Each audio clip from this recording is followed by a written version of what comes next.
Hello and welcome to Halcyon Blink. My name's Lorne Risey. I'm going to be your host for this episode. Mortal Kombat 10, Dick Punched the game. I really enjoyed it.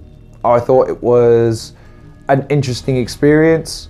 I still suck at fighting games apparently, but that didn't stop me completing the story mode and enjoying every last minute of it. I think the main thing you have to realize when you go into a Mortal Kombat game is the level of violence that you're going to experience, and to enjoy it. Just enjoy the violence. It's magnificent. The graphics in this game are absolutely fantastic. They're the first thing that step out to you, especially in the cutscenes, the story mode. The combat though, which is obviously the thing you have to talk about most in a fighting game, is enjoyable. I thought that some characters were easier to pick up than others. I felt that the combat mechanics were fair, frustrating at first. Clearly this game is designed for masters and people that have the time to invest in the depth of fighting ability that some of these characters have.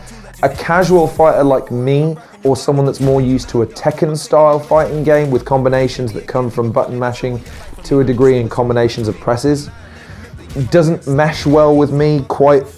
I'm a Tekken fan and I probably will always be a Tekken fan in terms of the way I fight in fighting games, but it doesn't mean that it's less satisfying. The characters have easy combinations that you can use. The fatalities have been simplified, so if you want to get a fatality, you can.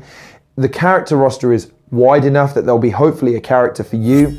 And I think that what this game does better than its predecessor in terms of its combat is that the moves feel hard hitting, they feel devastating, they do a lot of damage, they look great.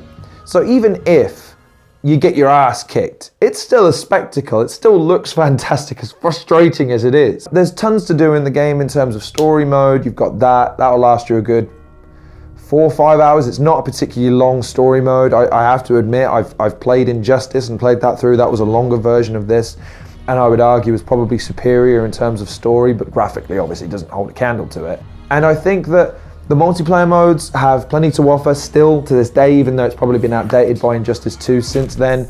Test Your Might is still the most frustrating thing as a kid. I had the joystick. This is gonna look real weird, but you had to move it side to side, which I realized, yeah, that doesn't look weird at all. But you had to move it side to side to get the bar to go up and then hit and break the thing. Whereas here it's just tap, I think it's tap the 2. And yeah, that took me a good hour. It took me a good hour to get there, but I got there in the end, so it was all worth it to get a character or a skin or whatever it was I got, but never mind. The characters I think all look cool. They all have good stories or good backstories. They all have good motivations.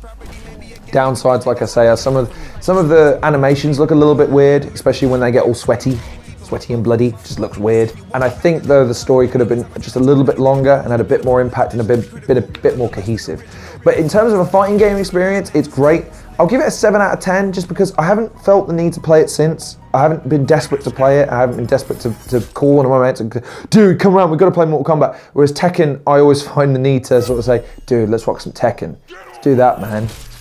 Good fun and all the rest of that jazz. And the mechanics will keep you entertained for the length of the game. I think if you're looking for a fighting game experience, I'd still recommend Tekken over this, but 7 out of 10 isn't bad for a fighting game, considering that it could have been more average than that. And I think it will still hold its value for years to come until the next Mortal Kombat game comes out and the graphics go even further from there. So thanks very much for watching this episode of Halcyon Blink. Please like, share, subscribe, check out some of the other content creators in the description below. Follow me on Twitter, and as always, take care of yourselves, and I'll see you guys in the next episode of Halcyon Blink.